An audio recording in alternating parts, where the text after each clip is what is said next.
Hi, my name is Pierre, and I wanted to talk a little bit about a Windows tablet that I purchased. For the main reason is that I wanted to always have a Wacom digitizing tablet. One of them had the screen that I could draw directly on. Of course, those are very expensive. So when I saw that this tablet was available online, it was basically a refurbished unit, well, not very inexpensive, but relatively inexpensive. I figured, why not? Give it a shot. How bad can it be? I already had an iPad 2, which is this device over here, and I love it. It's very, very nice, works great, does a lot of things very, very well. The one thing it doesn't do is that when you draw on the screen, it doesn't register any pressure.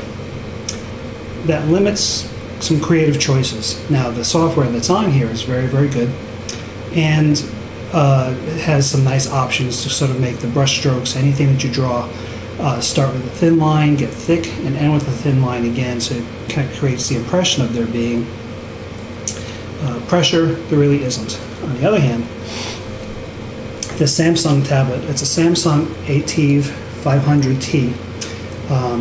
It's very reflective. Ooh, look at this reflective. This has a very, very, very nice touchscreen. Works great. Has Windows, regular Windows. It also has the new Windows interface, and it's got a Wacom digitizing screen built into it. This is great. I love it. It's got 2 gigabytes of onboard memory. It has on board. It has 64 gigabytes of storage space, and then I put a 64 gigabyte SD card in here as well, which I purchased for about $25–30. Again, a benefit over the iPad. My iPad has 16 gigs of storage space. This has 128 gigs right now. It comes with 64. Add a 64 gig card, you're all set. For all the pluses that this device has, it's got plenty of minuses, and I've had to go through all of them to kind of figure out how to best make this device work for me. And I figured I'd pass that information along to you, because as far as I'm concerned, the information that's I'm giving here is pretty much going to be applicable to any Windows Surface tablet, any other tablet that has a Wacom digitizer, or even has Windows 8 on it.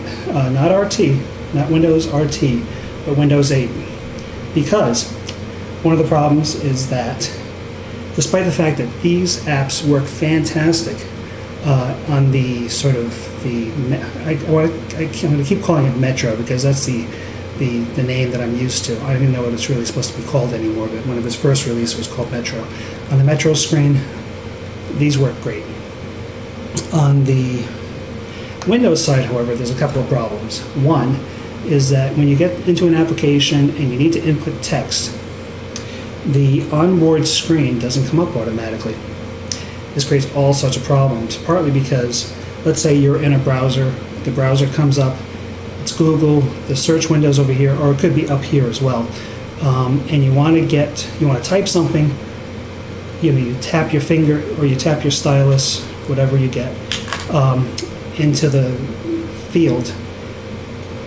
The onboard screen doesn't come up automatically. It'll do it on the Metro side, but not on the Windows desktop side. And this caused me all sorts of problems, because you would think it's a small thing. It's really a big thing.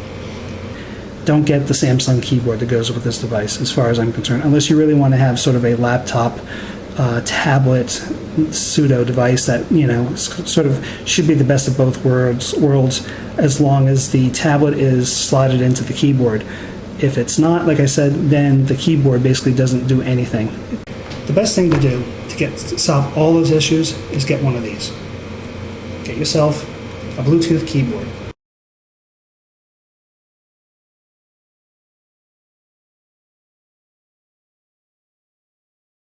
So what I'm going to do is I'm going to load in, let's see, just a regular letter size thing at 300 resolution, 300 DPI resolution. Bring that up, center that out, and I'm just going to throw in a paint wand, and I'll throw in a fairly large brush. Now, it takes some getting used to doing this with this device. I'll just use this a 21 pixel brush and draw, but you see it lags a little bit. Now I'm at 300 dpi, and I do experience some lag and jumpiness. I'm certain if I were to choose a bigger brush, that lagginess would increase enormously. If I draw slowly, it's okay, but if I draw very, very fast, it's not the greatest. The day that Apple releases an iPad that has a touch-sensitive Wacom screen is the day I would think I'd be very, very happy.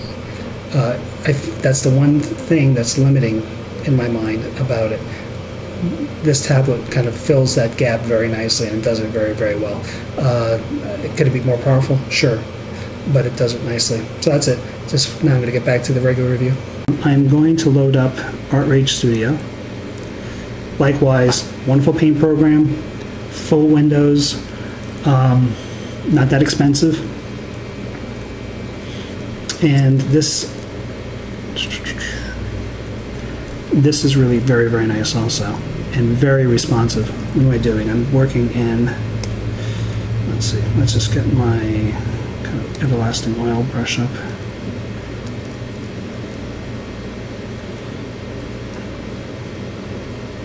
And then if I were to change color again, let's see, get a nice more saturated color, start with this, get into the oil paint, and all of a sudden it merges in, and it's doing it all in real time, all very fast, all very, very, very responsive. I mean, really, really, really responsive. Try the watercolor brush. Ah, there you go. See, now there's a slowdown. Again, because it's doing a lot more. It's dealing with transparency, it's dealing with mixing colors. Especially when you start mixing colors, it really slows down. But you know what? You know, you can almost live with it. Well, you know, some people probably couldn't. I could, because I've learned to deal with a lot of limitations when I'm on an art program. Pencils work great because they're really very simple.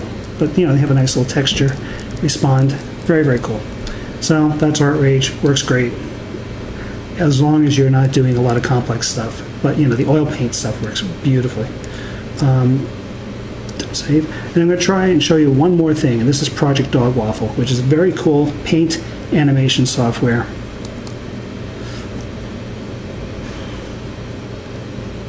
Now I've got a fairly small screen here, okay?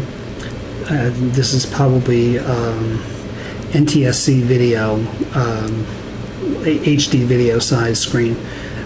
So, you know, it always loads up initially with an airbrush,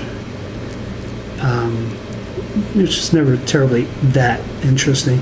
But it's got all sorts of really wonderful pieces of media, and let's see, I've got some favorites that I've loaded up. Adjustable oils works well, so if I load up a, let's see, a red color, it does, you know, it's very responsive, very, very cool. And there's another very, very cool transform called Puppy Ray, which is actually a ray tracing program, and what it does is that it actually kind of creates, it's very, very hard to see here, but if I use my right mouse button, there's a landscape here that it's made out of this, and you can ray trace that landscape, and it just looks fantastic. And in fact, what I'm going to do is I'm going to choose Done, and I'm going to choose Open, and I'm going to go back to here, and I'm going to go to Paintings, and I'm going to, let's see, choose this.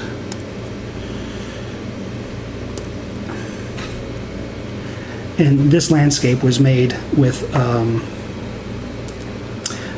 this process, and it's very, very interesting. You can't really animate this. You could, I suppose, if you really wanted to, but it's not easy because this took a long time to render, because it's actually doing ray tracing to create the shadows and create everything that's going along with it. But still, very powerful, very cool. I mean, really impressive. It's a wonderful program for what it does. It just doesn't do layers the way you would normally traditionally want to do it. So that's it. I just thought you guys would like to know this, like to see it. Wonderful, wonderful tablet for the price. Certainly the cheapest alternative to getting a Wacom kind of screen tablet, which doesn't even have an OS on it. It basically is hooked up to your computer, and it's just kind of a screen, and you still have to use your computer to do everything. It is, as a drawing device, wonderful, and I'm very happy with it. So I just thought everybody would like to see this and appreciate the trials and tribulations I've had to deal with, and to get to the point where I feel very comfortable with it. Right? Thanks very much.